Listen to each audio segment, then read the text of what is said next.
चलिए आज बनाते हैं नो फ्लेम दही बड़ा। जी हाँ, इस दही बड़े को बनाने के लिए ना आपको गैस जलाने की ज़रूरत नहीं है। सॉफ्ट इतना है कि मुंह में जाते ही ये घुल जाएगा। तो आइए बनाते हैं इसे। इसी के साथ बनाएंगे ये इमली की खट्टी मीठी चटनी। और ये जो चटनी की रेसिपी है ना, इतनी सिंपल है कि आज तक आपने ऐसी सिंपल रेसिपी नहीं देखी होगी। तो आइए बनाते हैं इसे।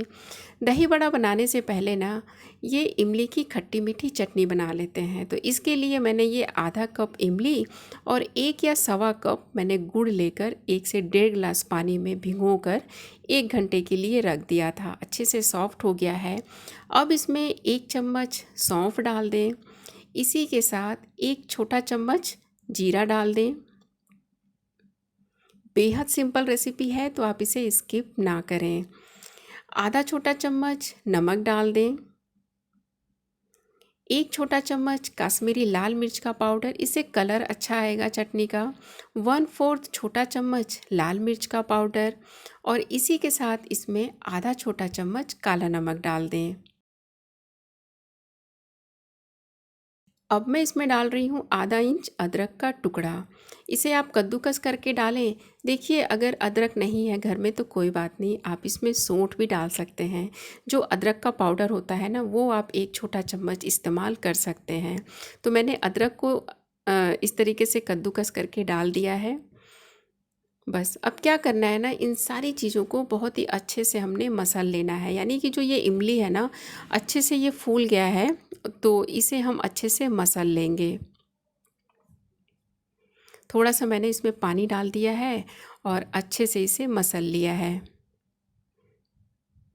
अच्छे से मसलने के बाद ना इसे हम दूसरे बर्तन में निकाल लेंगे जिसमें कि इसे हमने पकाना है।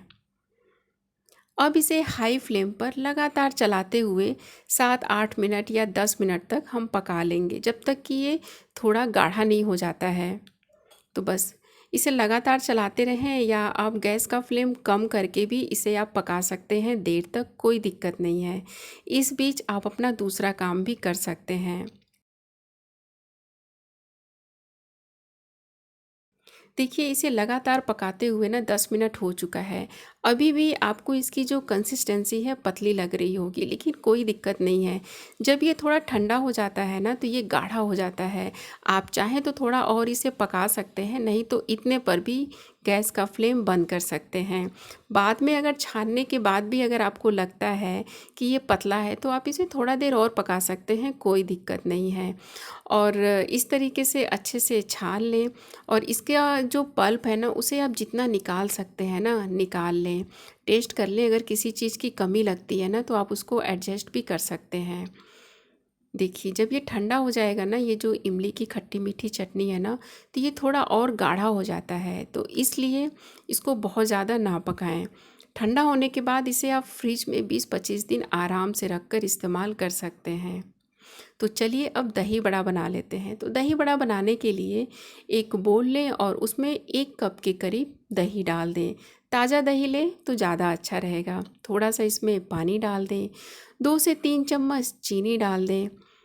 अब इसमें भुना हुआ जीरा पाउडर डाल दें, थोड़ा सा काला नमक ये भी थोड़ा सा डाल दें।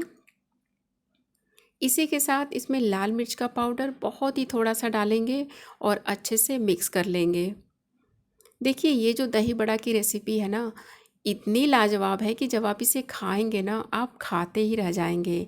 अब एक दूसरा बोल लें और उसमें डाल दें थोड़ा सा पानी और इसी के साथ थोड़ा सा नमक डालकर अच्छे से मिक्स कर लें। बस आधा छोटा चम्मच ही नमक डालना है, ज़्यादा नहीं डालना है। ये दही बड़ा बनाने के लिए हमें चाहिए ब्रेड। वाइट ब्रेड का इस्तेमाल किया है मैंने और 4 ब्रेड लिया है।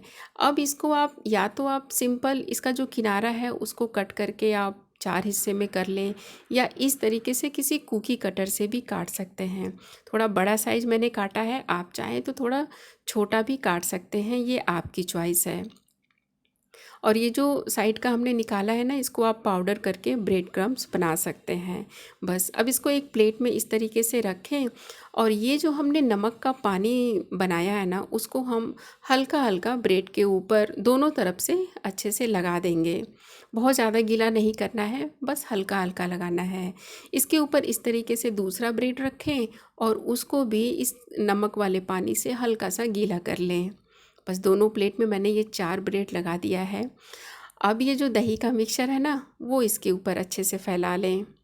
आपको मैं एक बात बताऊँ, ये वाली जो रेसिपी है ना, ये जब मैं अपने मम्मी के यहाँ गई थी ना, वहाँ मेरी भाभीयों ने ये खिलाया था और जब मैं इसे खाई तो सच बताऊँ मुझे इतना अच्छा लगा कि मैंने उनसे बोला भी, स्मिता और सोनी से, कि मैं ये रेसिपी ज़रूर बनाऊँगी और जब मैं ये बनाऊँगी ना, ज़रूर याद करूँगी। तो अगर स्मिता और सोनी ये रेसिपी देख रही है ना, तो थैंक यू सो मच ये खिलाने के लिए। तो देखा आपने, ये जो इमली की खट्टी मीठी चटनी हमने बनाई थी, थोड़ा गाढ़ा हो गया है ना, ऐसे ही हो जाता है ये जब ठंडा होता है। तो बस इमली की खट्टी मीठी चटनी डालकर इसके ऊपर जीरा पाउडर, काला नमक, थोड़ा सा लाल मिर्च का पाउडर डालकर स्प्रिंकल करें। इसके ऊपर चाहे तो आप इस तरीके से अनार डाल दें, नहीं तो सिंपल ऐसे भी आप सर्व कर सकते हैं, कोई दिक्कत नहीं है। थोड़ा सा ड्राई फ्रूट्स भी डाल दें। सच मानिए ये इतना लाजवाब है कि मैं आपसे रिक्वेस्ट करूँगी कि ये रेसिपी ज़रूर बनाकर खाएं, आपको बहुत अच्छा लगेगा और जिसे भी आप खिलाएंगे ना, वो आपके तारीफ़ों के पुल बांधेगा।